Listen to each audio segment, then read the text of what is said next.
Hiya, I'm Ryan Tate from Northern Ireland. This is just a wee dopey video, showing off my stupid accent for being from Belfast, Northern Ireland, which is the north of Ireland, if the name didn't give it away. I've already recorded this video once before, but I deleted it because I don't know how to work technology. Anyway, backwards. I'm going to be reading The Tales of Beedle The Bard, and I'm going to be reading The Tale of the Three Brothers. I've already done this before. I know how it ends. It's not great. Right. There were once three brothers who were travelling along a lonely winding road at twilight. In time, the brothers reached a river too deep to wade through and too dangerous to swim across. However, these brothers were learned in the magical arts, and so they simply waved their wands and made a bridge appear across the treacherous water. They were halfway across when they found their path blocked by a hooded figure, and Death spoke to them. He was angry that it had been cheated out of three new victims, for travellers usually drowned in the river, but Death was cunning. He pretended to congratulate the three brothers upon their magic, and said that each had earned a prize for having been clever enough to evade him.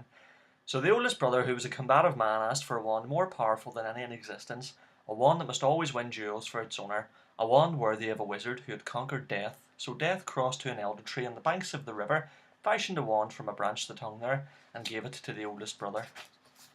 Then the second brother, who was an arrogant man, decided that he wanted to humiliate Death still further, and asked for the power to recall others from Death. So Death picked up a stone from the riverbank and gave it to the second brother, and told him that the stone would have the power to bring back the dead.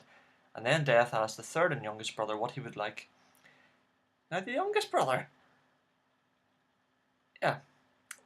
was the humblest and also the wisest of the brothers, and he did not trust Death, so he asked for something that would enable him to go forth from that place without being followed by Death, and Death most unwillingly handed over his own cloak of invisibility. Then Death stood aside and allowed the three brothers to continue on their way, and they did so, talking with wonder of the adventure they had had, and admiring Death's gifts. In due course the brothers separated, each for his own destination. The first brother travelled on for a week or more, and reaching a distant village he sought out a fellow wizard with whom he had a quarrel. Naturally, with the elder one as his weapon, he could not fail to win the duel that followed, leaving his enemy dead upon the floor.